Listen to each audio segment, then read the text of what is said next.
Hello and welcome to the Psych of Life, shorter version of the Psychology of Life. My name is Imani. It is a pleasure to be able to share this, uh, this word, this truth, this path of the original form of living. I would say an aspect or a topic of conversation when it comes to the psychology of life.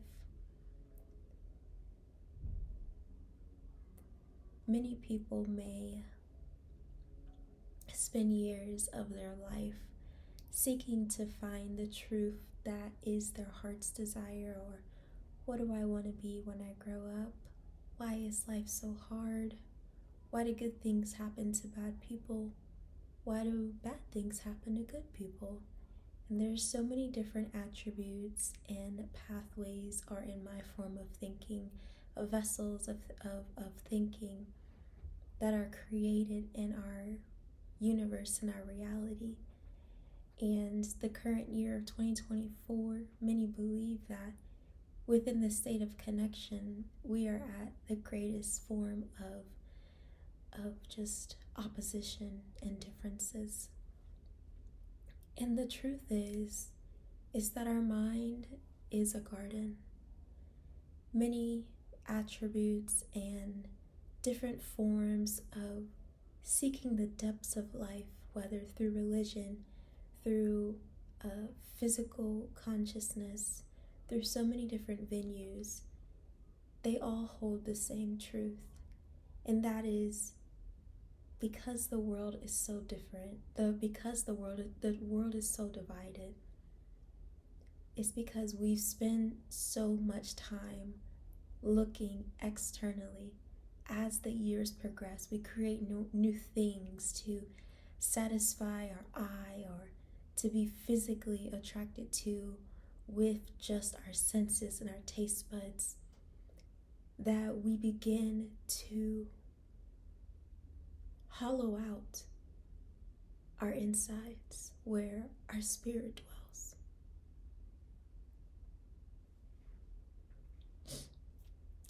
And many people ask, well, I go to church, I've sought the Lord, I've cried, I've prayed, I've fasted, and my mom or my dad or my cousin or my uncle, they still got cancer, they still got sick.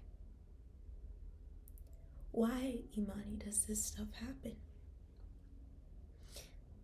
Well, the truth is, it happens because our reality of self is a product of our thinking. Our mind is the garden, and our thoughts are the seeds. And the way that the world functions, the way that God created it, is as a man thinketh, so he is. And if we look through the books, the Quran, the Bible, the Ethiopian scriptures, the Israel, whatever it is, when it comes to religion, the truth is the same. The kingdom of God, it's within us.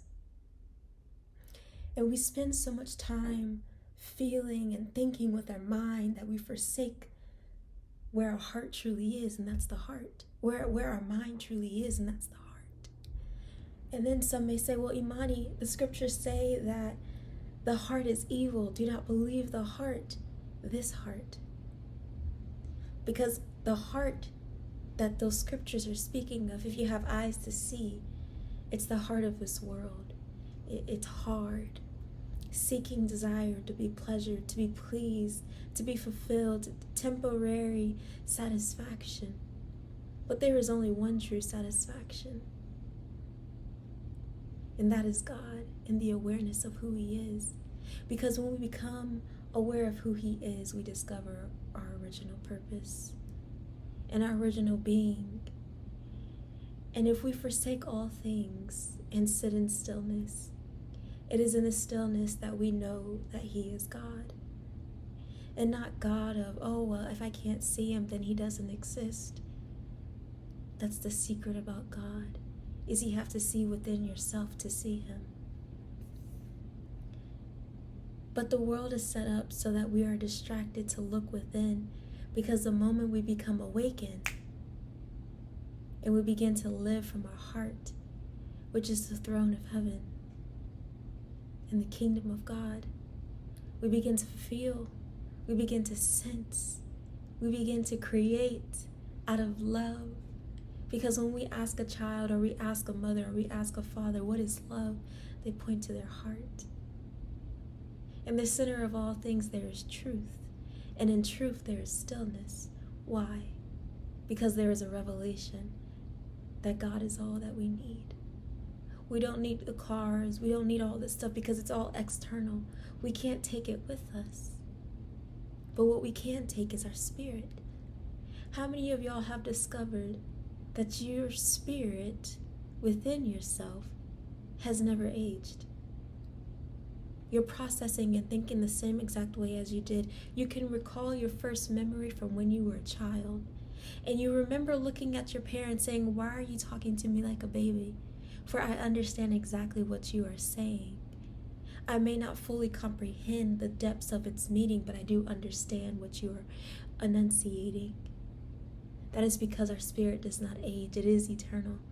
That eternity is a part of God. We are one. And when we begin to revert our being back to the existence of one, everything begins to make sense. Because our mind is a garden, and our thoughts are the seeds. And to exist in this world is a blessing. Well, some of you may say, "Well, Imani, you don't understand. I don't want to live." Well, many of you may not know, but growing up, I wanted to take my life. I tried 3 different times. I was in the mental institution almost 3 times. Baker acted because I didn't want to live. But the truth is, I was right. I didn't want to live in that way of thinking because I knew it wasn't the truth of my existence. And so I wanted to end that life. So when those of you who are dealing with suicidal idealization and you want to take your life, you are on the right path. Take that life and kill it, but create a new one. Plant the seed of abundance. Plant the seed of a divine revelation and truth. Begin to create a new life within your heart and kill the other one. That's what I did. But see, I got the thought of, oh, I only have one life to live, and I'm choosing not to live it, so let me take it. But that is simply not the truth. You have one time of existence in this reality, but we are eternal beings. And so if you want to take the life that you have right now, kill it. Be done with it. Not the external skeletal being of it, but the internal spirit of death that is dwelling, that is crying out, that is trying to kill it like David and Goliath. Because it is the subconscious mind that you are trying to kill. Because your subconscious is the way that is against all realities of truth of where you've come from. That truth that we've all have come from is one. We are the body of God, and in Him is all things. In Him is divine love, divine truth, abundance, unconditional. All the beautiful things is who we are. So anything outside of what we already know, what is truth, we become angry. We become frustrated. We begin to rage. And when we can't find it based off of the pathways of what the world has told us to pursue, we go to drugs, another external substance, to try to find that truth. And then sometimes we don't find it. Well, I can tell you that you will never find it if you continue to follow the pathways of the 10,000. There is only one way to change your thinking. because that is the gift of life that angels and creatures of the heavenly realm are waiting in line to experience. Do you know that the human species will judge the angels? Do you understand that life and death are in the tongue?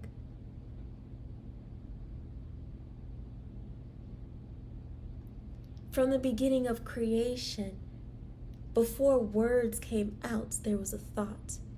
Look around you. Everything that exists was first created within the heart.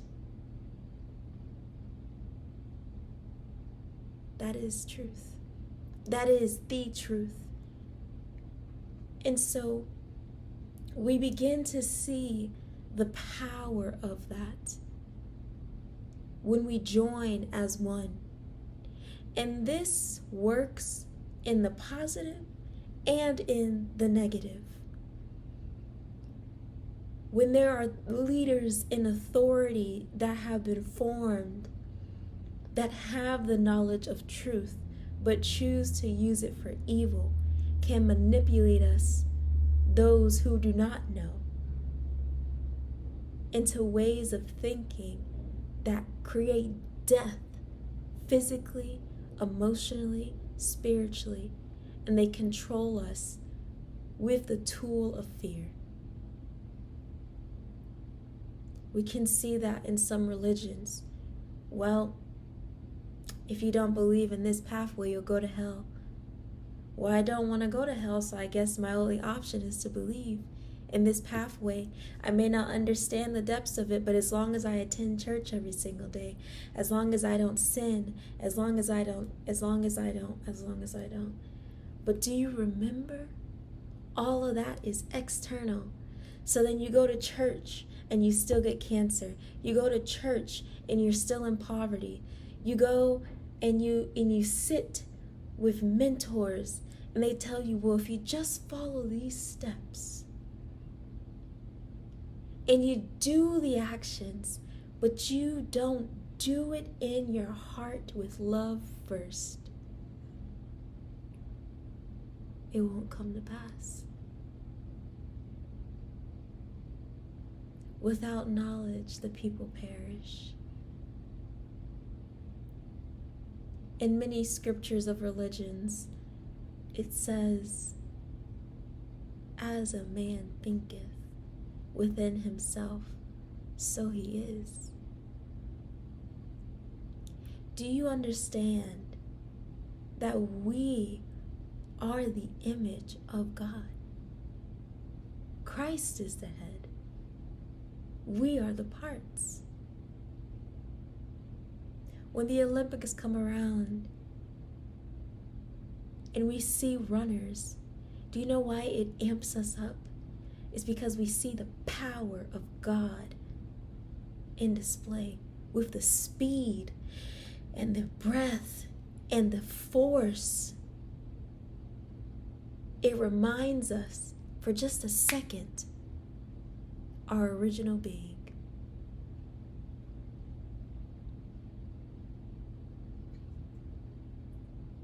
Your mind is a garden. It's time to uproot everything. The soil is God.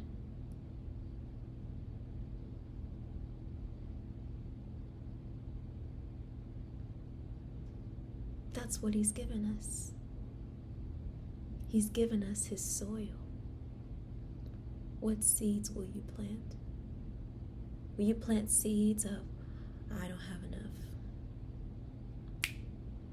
Okay, if you plant that, you will never have enough. You may plant seeds of, well, it's generational. Okay, then that's your reality. It's generational. Well, Imani, I didn't choose this way of thinking. Okay, You don't choose this way of thinking, so continue to live the same way. As a man thinketh within himself, so he is.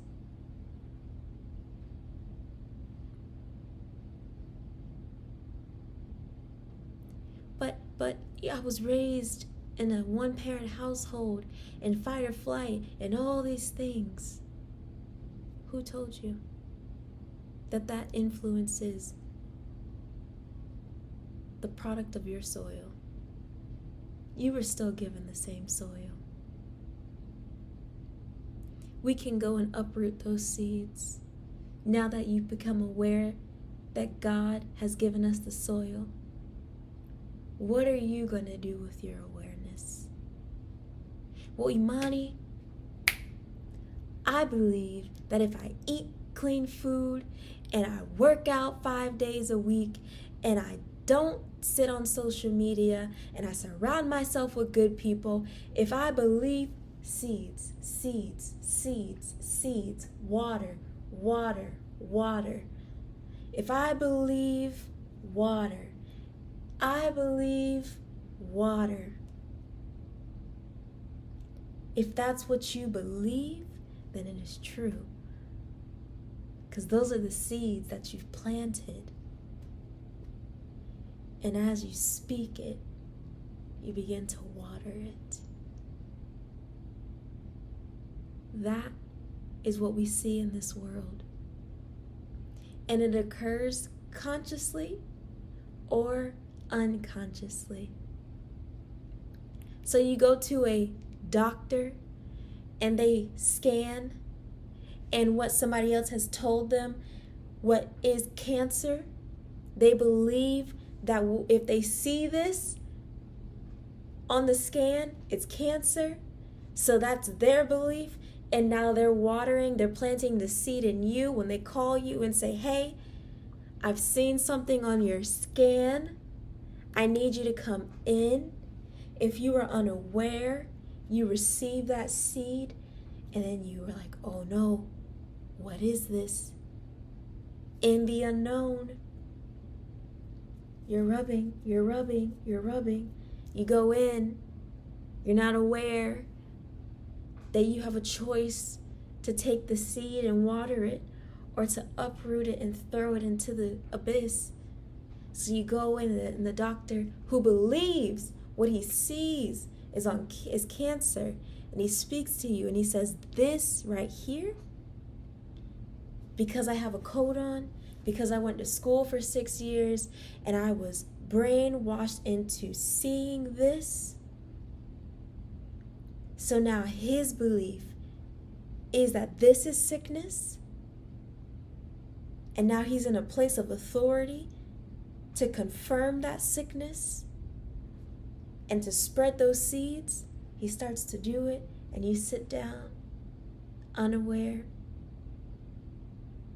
the veil over your eyes, just seeking for a drink. And he tells you, you have cancer. And because your belief is that the doctors are all-knowing, and they have the final say, and all these things comes together, and he plants that seed in the soil instead of in the rocks. And now that seed sprouts, and you leave that doctor's office, and your emotions start to water the seed, and then you start to research, and you continue to water it and water it and water it, and cycle. Oh no, fear, doubt, worry, water. And then you start to tell your family to affirm the seed that was planted and continue to water it. So now your community is watering it and saying, my daughter, she has 4 months to live. And all of this. And then 4 months come, and you consistently played those seeds in your head to the point where your garden was full of seeds of cancer. every cell in your body formed into it. And you're sitting in a hospital bed, and your parents are looking at you in your eyes, and the last thing they say, "It's okay, you can let go." Life and death is in the power of the tongue.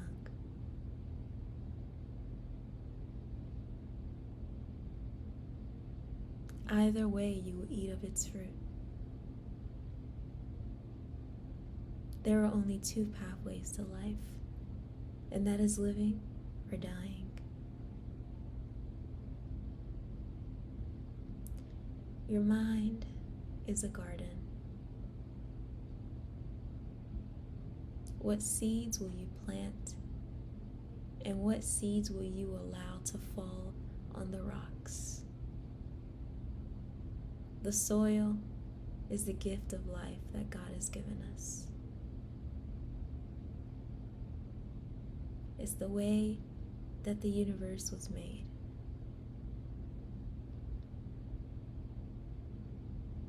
Because in the beginning was the Word,